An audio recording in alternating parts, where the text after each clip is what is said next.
Well, the last week has been a good week to be laid up with a bad back. We have had sub-zero temperatures, freezing fog, a foot of snow, and today the temperature is finally up above 20 degrees and the sun is coming out and the back is about 80% better. So I'm going to try to do a little bit of work on our hammer project here. It's looking a lot better since the last video. We did some corrections on the eye and got things lined back up again. Today I'm afraid it's mostly going to be about grinding. But just to double check, currently the hammer weighs 2 pounds, 11.7 ounces. The face is 1.5 inches square, or 40 millimeters square. And the overall length is 5.5 inches, or 140 millimeters long.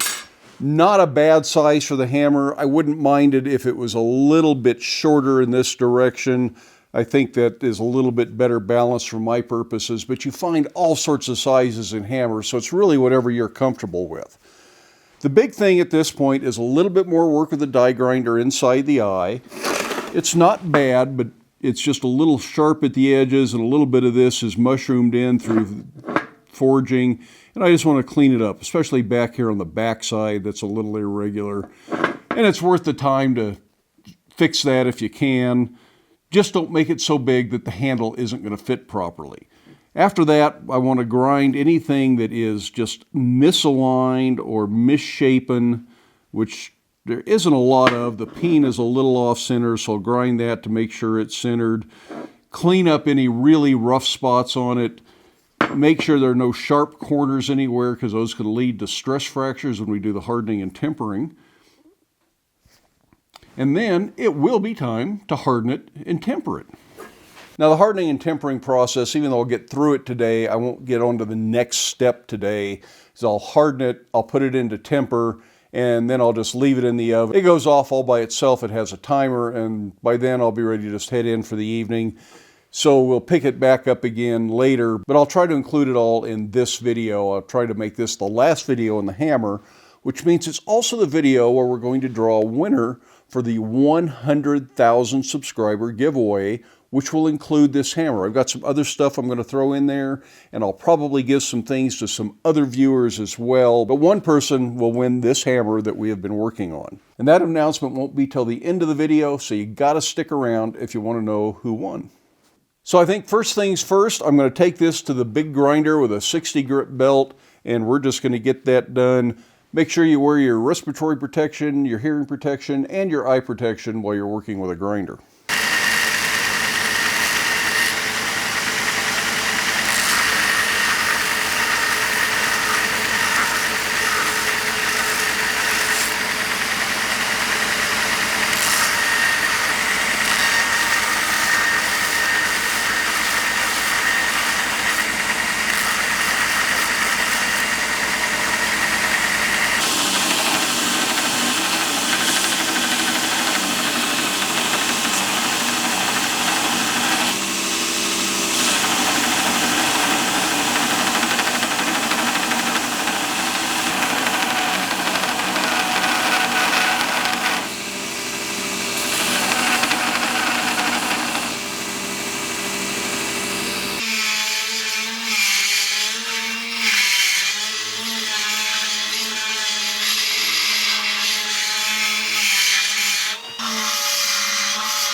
Well, it's probably about a half an hour's worth of grinding to get everything cleaned up on the little hammer head, but I'm much happier with it now than I was before, so it was well worth the effort to do that. It's going to be a good little hammer, a little lighter than I had planned. This ends up being 2 pounds, 1.3 ounces, and it has not been hardened and tempered, which means there's still going to be a little bit of polishing and cleaning up to do, so probably 2 pounds, 1 ounce is going to be more realistic, or just call it a 2-pound hammer. 2-pound hammer is still a good, useful hammer. The diagonal peen I use quite frequently is only about 2 pounds, so this is right there in that weight. And for a lot of things, this is all you need. If you're working in 3/8 and 1/4 inch material frequently, 2-pound hammer is going to be plenty. I'm going to see if I can do some things different when I fix that second hammer, see if I can leave it closer to that 2.5 pound range. And that way, whoever wins can pick which one they want. But you can see that we've cleaned that eye up. And I've cleaned this up considerably, and you don't really need to do that. You can leave the hammer marks in it, you can leave it black. It was just rough enough and irregular enough that I thought it was better to go ahead and grind the whole thing than it was to leave the dips and the divots that really kind of distracted. But if you do a nice clean forging, there's no reason to put the extra work in grinding. Except for the face and the peen. Those do need to be ground, they need to be dressed, cleaned up, and it makes for a much better hammer in the long run. But these flats and the sides and all that stuff, you really don't have to grind that if you don't want to. So now it's off to heat treat. I'm going to do this in the electronic oven because it is the most reliable, most precise way to heat treat. If you're just making a hammer for yourself or all you got is a forge, you can do this in the forge. Just do some trial and error, do some experiments, learn to judge the color by eye.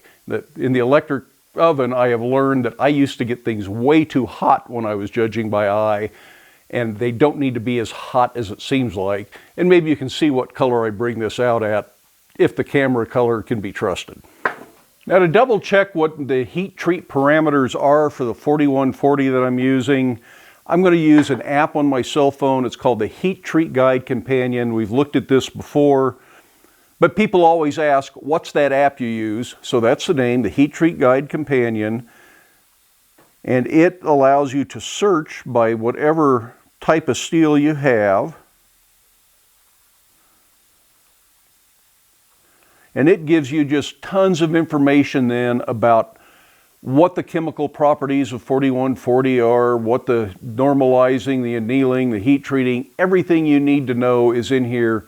For the most part. It's not as complete as I would like, but it's still a pretty good source and has hundreds of different steels listed.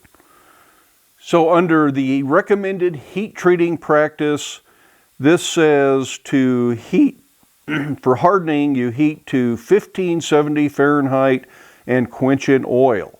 Now this is where it kind of falls apart, and I wish they had better information. Tempering is reheat to obtain required hardness. It'd be nice if it had a chart that told you what Rockwell hardness could be expected at each tempering temperature, but that's something we can find in other sources, and I will see if I can find something and point out what that might be. But in any case, the important thing is we know we need to heat it to 1570, quench in oil. That should always be warm oil, too hot to put your hand in, but not hot enough to fry French fries in. And I'm going to let this soak for 20 minutes at 1200 degrees as it comes up to make sure I get a good, even temperature throughout. You don't want a cold core on the material and a hot outside. That can promote cracking. You want a good, even heat throughout your piece. So I'm going to set that up in the heat treat oven, and we're going to run that. It's going to take an hour, hour and a half. And when that's all ready to go, we'll harden it in oil.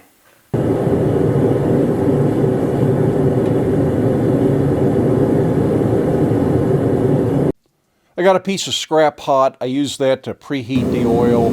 You want it so hot that you can't put your hand in it, but not so hot that you could fry food in it. So it's just good warm oil. It is more liquid that way. It's not so thick, and it actually results in a faster quench if it's warm than if it was cold. You also notice that I have my quench oil sitting just outside the door of the shop. That way all the smoke from the oil goes outside instead of into the shop where I am. Now the oven has just come up to its set point temperature, and it's going to be able to sit there for a while. I want to make sure the hammerhead gets to that full temperature. But we'll go ahead and take a quick look inside just to see what color that is. Again, the camera is not 100% accurate. It tries to adjust for exposure, and your computer is going to see things different than the camera sees it. But it might give you an idea what the temperature color is for 1570 degrees Fahrenheit, which is the proper hardening temperature for 4140. So that's just a low orange. Some people call that cherry red, I think. I've always seen it as orange, though. So I'll let that sit at that temperature for about 10 minutes, and that'll bring this up to a nice even heat. Then we're going to quench the entire hammerhead, get a good even hardness on it. We're going to put it in the toaster oven and temper it. And then tomorrow we will take a little bit closer look at the tempering process, do a few other things that should improve the overall quality of the hammer. Well, that's had enough time to soak. Go right into the oil. I want to keep it moving in the oil, up and down, side to side. You don't have to worry about a hammerhead warping like you might a blade. If you run it in a figure 8 pattern in the oil, it presents a different surface all the time, so it doesn't develop a little insulating layer of bubbles, which is a real problem. If you just put it in there, you can get bubbles around one side, and that insulates it, and then it does not harden evenly. You want a nice even hardness.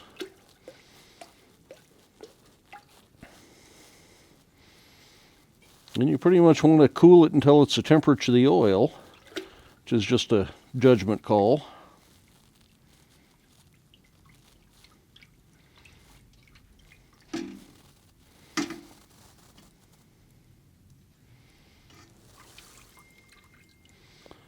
Probably pretty close.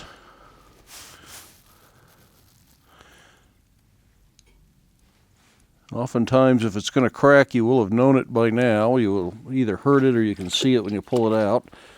So I think we're in good shape there. But you don't want to leave it hard without tempering it. You want to temper it just as soon as it gets down to the temperature of the oil. And I bet you we're there. So let's go into the toaster oven for tempering. First, I'm going to wipe most of the excess oil off so it doesn't stink quite as bad. Luckily, it's in the shop, so it's not a big problem. And I just use an old kitchen style toaster oven. I set it as high as it'll go, which is 450. I might like it a little higher sometimes, but that works. And I set the timer for an hour. Then I'll just leave it in there. It'll turn itself off automatically after an hour, and I'll come back and worry about it tomorrow.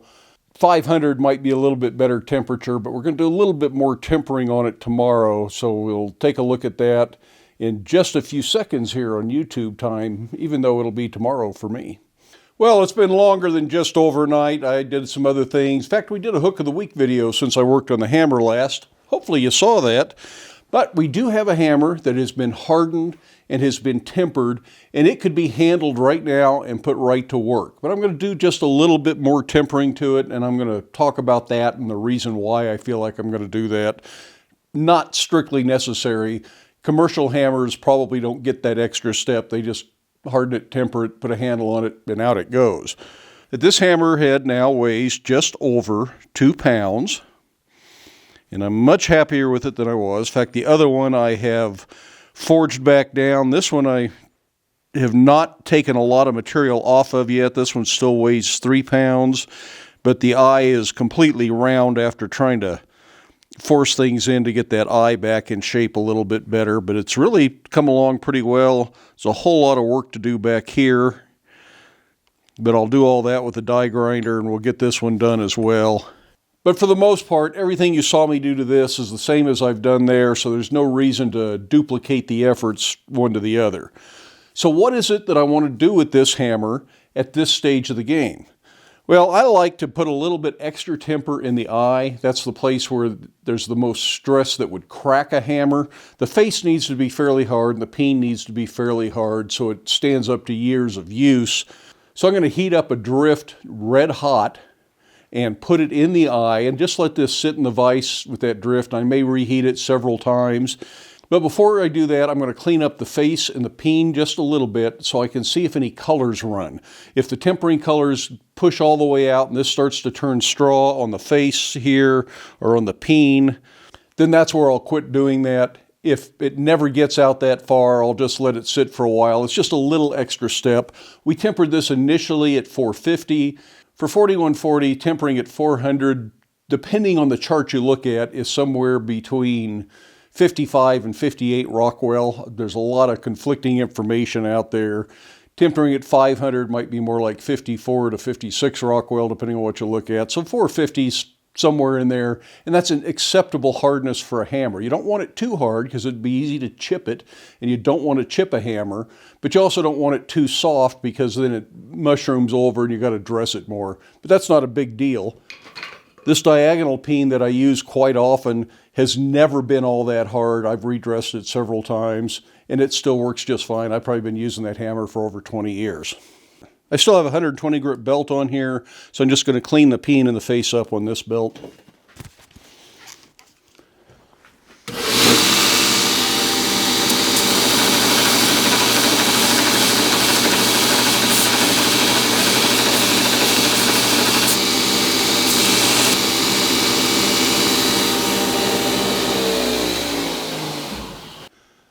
So I just heat this up and stand it in the vise. And I drop the hammerhead over it and just let that sit there.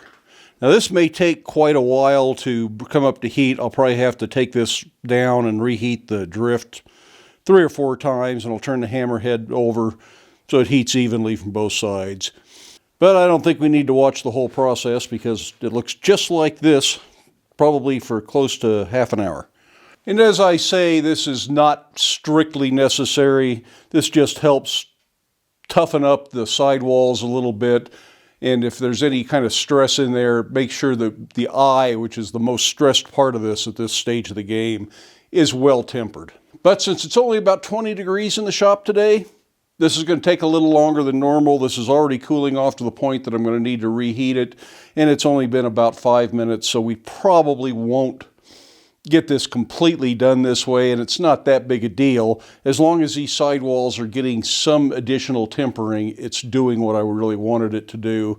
But if you really wanted to guarantee that it gets hot, you could heat this with a torch on the side and let those colors bleed out. But that's going to go a lot faster, and you might over-temper the face or the peen if you're not paying real close attention. So I generally don't worry about going to the torch, but it would be an option. Well, hopefully you can see the color in that. It's going just into the bronze there and on the peen. So that's as far as I want to take it there. The next thing I want to do is I'm going to go ahead and put some wax on this while it's hot. The wax will cool it off ever so slightly and help stop the process. You could quench it if you wanted to, but I don't think there's really a need. It's not moving that fast, and it's going to cool off faster than the temperature is going to travel anyways. I'm not really worried about getting wax in the eye. I'm not intentionally putting any in there, but if it gets in there, I don't think it's going to make our handle slip, just using the brush to turn it around. So now we're going to let that cool a little bit more, and then we'll shine up the face and the peen a little bit, put a handle on it, and it will be a hammer. Now, before that's completely cool, I'll wipe the excess wax off. And that's really all there is to make a completely serviceable hammerhead. We'll weigh this again as soon as we get it polished up. Still a little bit on the warm side, so we're not quite ready to hold it by hand to do that final polishing of the faces. And what degree you polish the faces is just really up to you. I'm going to take it to a 220 grit finish, so just one more belt on the belt grinder, and then we'll be ready to put the handle on.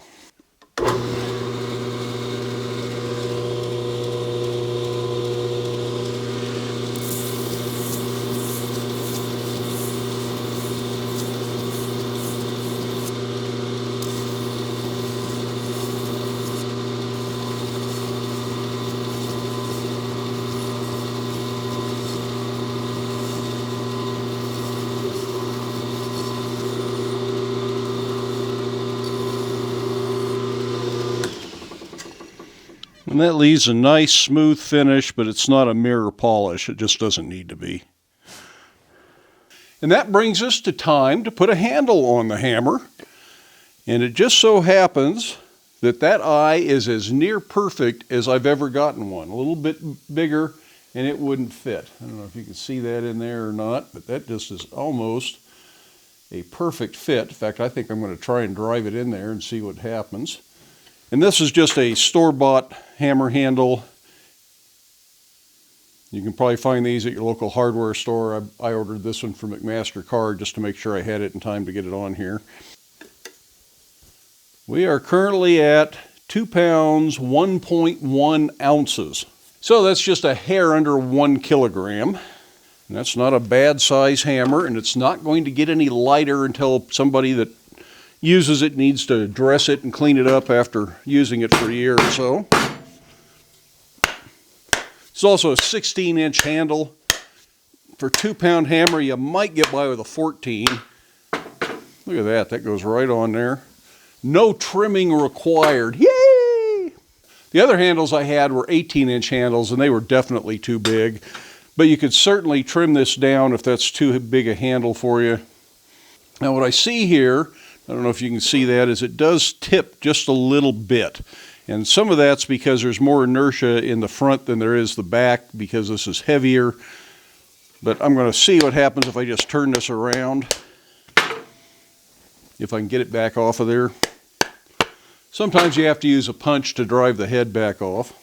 I don't want to scar up the hammer, it won't hurt it, but not as pretty if you do. I'll just take my drift. I brace my knee against the handle so I don't rocket it out of here onto the floor. No reason to chip the handle. I'm just going to turn it around 180 degrees. Actually, I'm going to extend my saw cut in here a little bit first because this is definitely not deep enough. The hammer is sitting up much deeper than the saw cut. Just in case this seats up all the way this time, and I also want to check my wedge. I'm going to cut some of the top off of this because I'm going to end up without the ability to get the wedge all the way in. You can do that with a porta-band or just a hacksaw.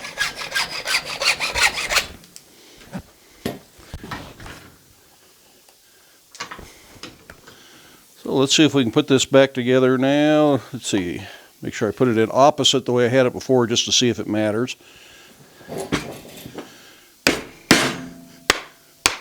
By driving it like this, you're using the inertia of the hammerhead to pull it up onto the handle. So that still tips just a little this direction, which means that the eye might be a little bit off, but it's really easy to get in here and trim the handle a little bit so that that will rock over.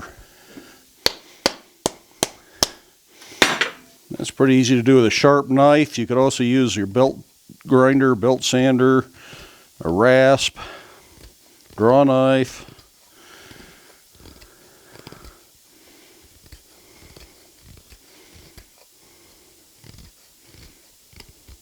This means it'll seat up a little bit further on the handle the next time.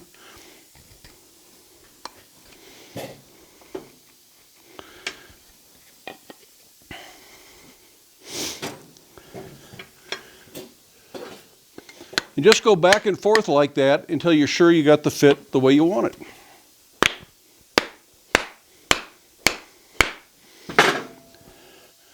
Much better.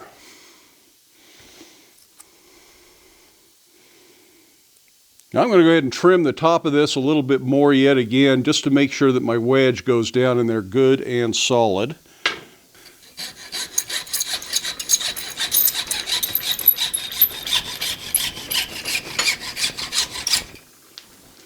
I just have a little cold chisel here, and all I'm really trying to do is just create a space right at that saw kerf that I can get my wedge into. Worst case, take it out and cut the slot a little bit bigger.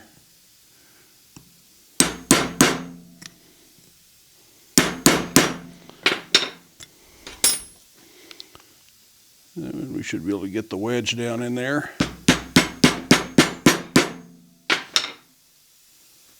That's starting very nicely now. I always turn it upside down and work from the handle side down to set the wedge all the way. I will also frequently glue the wedge. That went nice and flush, and you can see that it's actually mushroomed out the top of the handle a little bit. That's exactly what we want. It's got a steel wedge with the kit, so I'll go ahead and use that. I think I'm going to go sand this first. You can sand it flush with the hammer. Looks really nice. But when you do that, you end up polishing the top of the hammerhead a little bit. And if you're okay with that, that's what I would do. But personally, I like the aesthetics of the all black head, so I don't want to set this quite that far down. I'm just going to sand this and get rid of the saw marks on there and be right back. And I'll set the wedge crossways. You don't always have to use a steel wedge. Some people don't like them.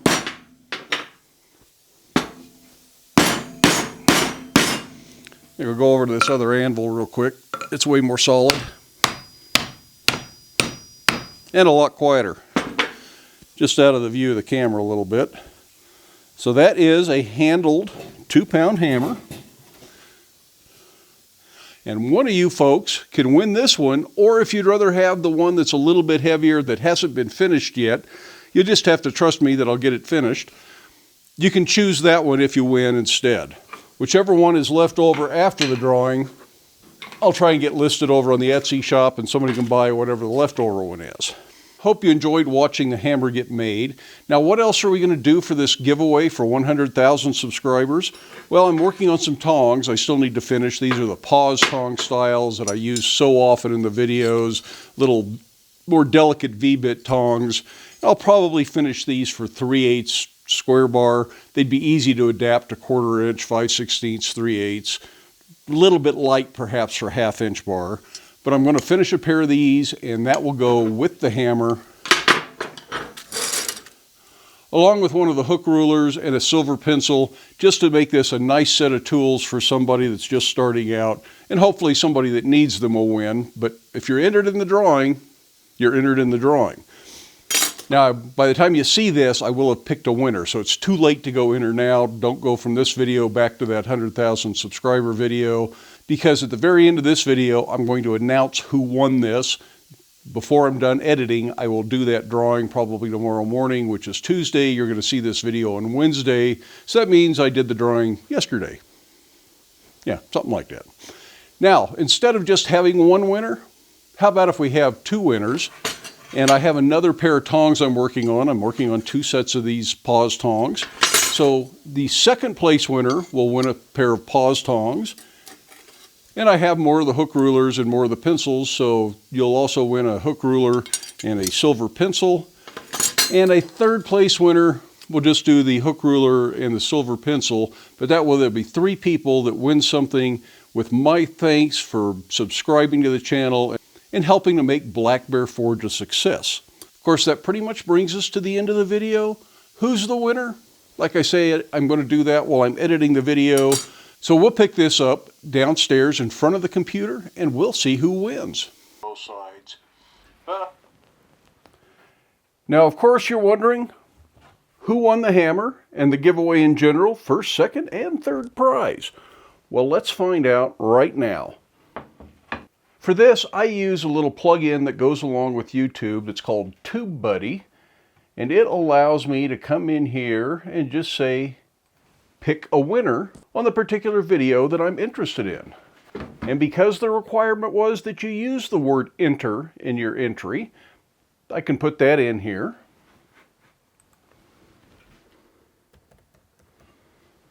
And we pick a winner.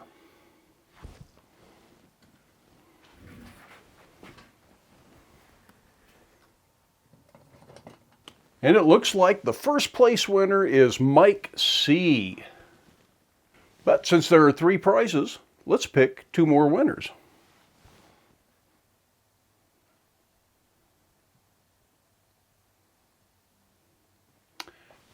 And Paulie P would be the second winner. That's the pair of tongs with the hook ruler and a silver pencil. And the third place winner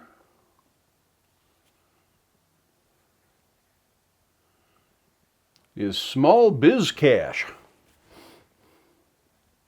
Now what will I do next? I will reply to your original comments, and it may take me a while to find those. There's over 2,000 comments on this video, so I got to go through there, find these 3 original comments. I'll reply to those comments with my email address, and you can then email me, and give me your shipping address, and I'll get your stuff sent out to you just as soon as I can. Mike C, just let me know if you want this hammer that weighs about 2 pounds, or if you want the one that's slightly bigger, but I haven't finished it quite yet. So that's it for today's video. Again, thank you everybody that subscribes to the channel. Thank you everybody that watches the videos. Whether you're subscribed or not, you're all playing your part to make Black Bear Forge on YouTube a great success, and I greatly appreciate it. I'm not sure when the next giveaway will be or what it'll be, but stay tuned, because sooner or later we'll do this again. But in the meantime, I hope you enjoyed the video. Give it a thumbs up if you did. If you haven't done so already, I'd love it if you hit that subscribe button. Feel free to stick around, watch a few of the other videos, share the videos with your friends, but make time in your day to get out to your shop, make something, but stay safe, wear your safety glasses, and we will see you for the next one. I don't think we need to watch the whole process, because it looks just like this, probably